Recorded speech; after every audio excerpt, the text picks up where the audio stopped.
그의 연구는 주로 야생 조류의 한배 알수, 클러치 사이즈에 관한 것이었으나 그의 이론과 결론은 이기적 유전자론을 펴는데 두루 적용할 수 있는 장점이 있다. 새는 어떤 종류든 그 종에 고유한 수의 알을 낳는 경향이 있다. 가령 가넷, 북대서양에 사는 가장 큰 해양 조류로 아프리카, 오스트레일리아, 뉴질랜드의 온대 해역에서도 산다. 가령 가넷과 바다오리는 한 번에 한 개의 알을 품는데 칼새는 3개, 박새는 6개 남짓 알을 품는다. 물론 이 한 배 알수에는 변이도 있다.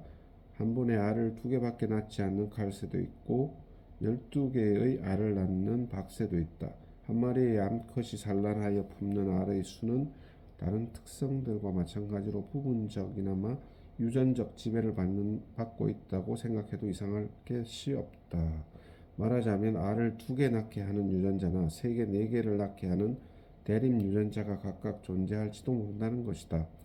실제로 이와 같은 현상이 그 정도로 단순한 것은 아니더라도 말이다. 자, 이제 유전자 풀 속에서 수를 늘려가는 것은 이들 유전자 중 어떤 것일지 이기적 유전자론에 입각하여 생각해보자. 표면적으로 보면 알을 2개 또는 3개 낳게 하는 유전자에 비해 알을 4개 낳게 하는 유전자가 당연히 유리하다고 생각할지도 모른다. 그러나 다다익선의 단순 논리가 옳을 리 없다는 것은 조금만 생각해보면 알 수 있다.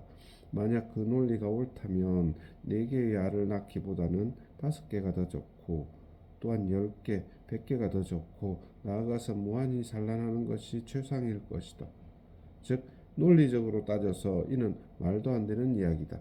많은 알을 낳으면 이익뿐만 아니라 그 대가 또한 톡톡히 치러야 한다. 아이를 많이 낳으면 아이를 돌보는 효율이 감소할 수밖에 없는 것이다. 렉의 이론의 요점은 어떤 환경 조건에 놓인 어떤 종에서건 그 상황의 최적인 한 배의 알수가 틀림없이 존재한다는 것이다. 렉과 렉과 윈 에드워즈의 견해 차이는 누구의 입장에서 보아 최적인가? 라는 물음에 대한 대답에 있다. 이에 대해 윈 에드워즈는 모든 개체가 따라야 하는 중요한 최적은 집단 전체의 관점에서의 최적 알수라고 주장할 것이다.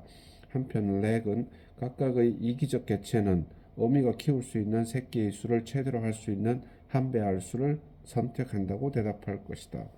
만일 칼새에게 최적인 한 배 알수가 3개라면 이것에 대한 렉의 해석은 다음과 같다. 4마리의 새끼를 키우려는 개체가 최종적으로 키울 수 있는 새끼 수는 3마리만 낳아 키우려는 좀 더 조심스러운 경쟁자에 비해 적을 것이다. 그 이유는 4마리의 새끼를 키운다면 각각의 새끼에게 분배되는 먹이의 양이 부족하기 때문에 어른이 될 때까지 살아남는 새끼가 거의 없다는 것이다.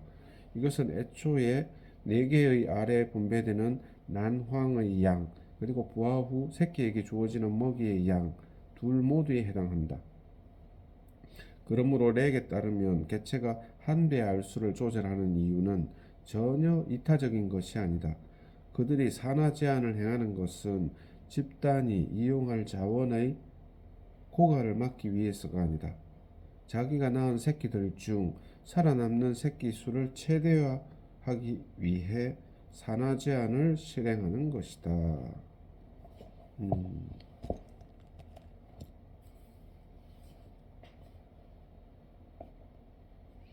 자기가 낳은 새끼들 중 살아남는 새끼 수를 최대화하기 위해 산화 제한을 실행하는 것이다. 그들이 산화 제한을 행하는 것은 집단이 이용할 자원의 고갈을 막기 위해서가 아니다. 자기가 낳은 새끼들 중 살아남는 새끼 수를 최소화하기 위해 산화 제한을 실행하는 것이다. 이는 우리가 보통 산화 제한 하면 떠올리는 목적과 정반대다. 새끼를 키우는 것은 대단히 힘든 일이다. 우선 알을 만들기 위해 어미새는 다량의 먹이와 에너지를 투자해야만 한다. 짝의 도움을 받으며 어미새는 알을 보호해줄 둥지를 만드는 데도 많은 노력을 기울인다. 부모새는 인내심을 갖고 수주일에 걸쳐 알을 품는다. 그리하여 새끼가 부화하면 부모새는 거의 쉬지 않고 새끼에게 먹이를 열심히 물어나른다. 이미 앞에서 소개했던 박새의 경우 어미새 한 마리는 낮 동안 평균 30초에 1회꼴로 먹이를 구해온다. 우리 인간과 같은 포유류의 경우 방법은 달라도 특히 어미에게 있어 번식은 힘든 노력이 뒤따른다는 점에서 큰 차이가 없다. 그렇지. 우리 인간과 같은 포유류의 경우 방법은 달라도 특히 어미에게 있어 번식은 힘든 노력이 뒤따른다는 점에서 큰 차이가 없다. 만약 어미가 먹이나 양육 노력 등과 같은 한정된 자원을 너무 많은 수의 새끼들에게 분산시킨다면 좀 더 작은 목표로 시작했을 때보다 어미가 키울 수 있는 새끼의 수는 적어질 것이다. 어미새는 아이 낳기와 아이 키우기 사이의 균형을 이루기 위해 노력해야만 한다. 어미새는 아이 낳기와 아이 키우기 사이의 균형을 이루기 위해 노력해야만 한다. 한 마리의 어미새 또는 한 쌍의 짝이 구할 수 있는 먹이와 자원의 총량이 그들이 키울 수 있는 새끼 수를 결정하는 제한 요인이 된다. 렉의 이론에 의하면 자연 선택은 이런 한정된 자원을 최대로 사용할 수 있는 초기의 한 배 알수 또는 한 배의 새끼 수를 조정한다고 한다. 렉의 이론에 의하면 자연 선택은 이런 한정된 자원을 최대로 이용할 수 있도록 초기의 한 배 알수를 조정한다고 한다. 새끼를 과다 출산하는 합리적 출산, 새끼를 과다 출산하는 개체가 불리한 이유는 개체군 전체가 그로 인해 절멸해버리기 때문이 아니라 단지 그들의 새끼 중에 살아남는 수가 적기 때문이다. 새끼를 너무 많이 낳게 하는 유전자는 이를 지닌 새끼들 중 어른이 될 때까지 살아남는 개체가 거의 없으므로 다음 세대에 다량 전달되지 않는다. 그러나 현대 문명인들에게는 가족의 크기가 개개의 부모가 조달할 수 있는 한정된 자원에 더 이상 제한되지 않는 현상이 생기고 있다.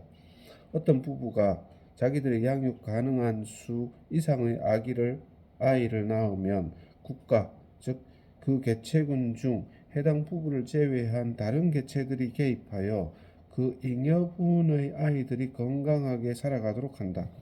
물질적 자원이 전혀 없는 부부가 여성의 생리적 한계에 이를 때까지 아이를 낳아 기르려 한다고 해도 실제로 이것을 저지할 수단은 아무것도 없다. 그러나 복지국가라는 것은 극히 부자연적인 실체다. 자연 상태에서는 키울 수 있는 수 이상의 아이를 가진 부모는 손자를 많이 가질 수 없고 따라서 그들의 유전자가 장래의 세대에게 이어지는 일은 없다. 자연계에는 복지국가 같은 것이 존재하지 않기 때문에 출생률을 이타적으로 자제할 필요가 없다. 또한 자제를 모르고 방종을 가져오는 모든 유전자는 즉시 벌을 받는다. 자제를 모르고 방종을 가져오는 모든 유전자는 즉시 벌을 받는다. 그 유전자를 보유한 아이들은 굶주리기 때문이다. 물론 우리 인간은 너무 많은 아이를 가진 가정의 아이들이 굶어 죽는다 해도 아무런 대책이 없었던 옛날의 이기적인 방법으로 되돌아가는 것을 원치 않는다. 그래서 우리는 가족을 경제적인 자급자족 단위로 하는 것을 폐지하고 그 대신에 국가를 경제 단위로 한 것이다. 그러나 아이에 대한 생활보장의 특권은 결코 남용되어서는 안 된다.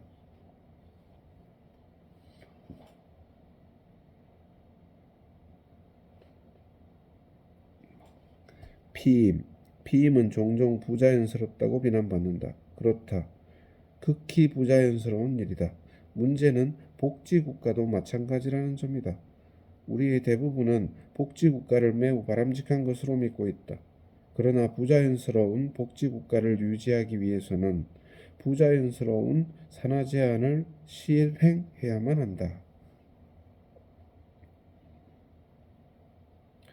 그렇지 않으면 자연 상태에 있는 것보다 더 비참한 결과에 이를 것이다. 복지국가란 지금까지 동물계에 나타난 이타적 시스템 중 아마도 가장 위대한 것일 것이다. 그러나 어떠한 이타적 시스템도 본질적으로 불안정하다. 모든 이타적 시스템은 본질적으로 불안정하다. 그것은 그 시스템을 착취할 만반의 준비를 갖춘 이기적 개체에게 남용당할 여지를 갖고 있다. 복지국가란 지금까지 동물계에 나타난 이타적 시스템 중 아마도 가장 위대한 것일 것이다. 그러나 어떠한 이타적 시스템도 본질적으로 불안정하다. 그것은 그 시스템을 착취할 만반의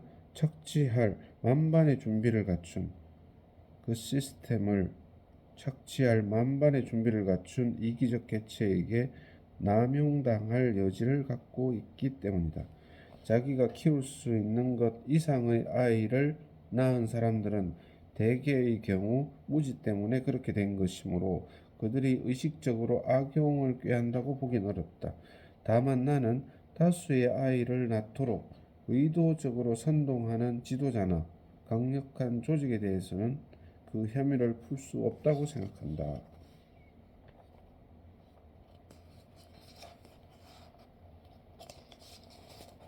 그렇게 생각하나?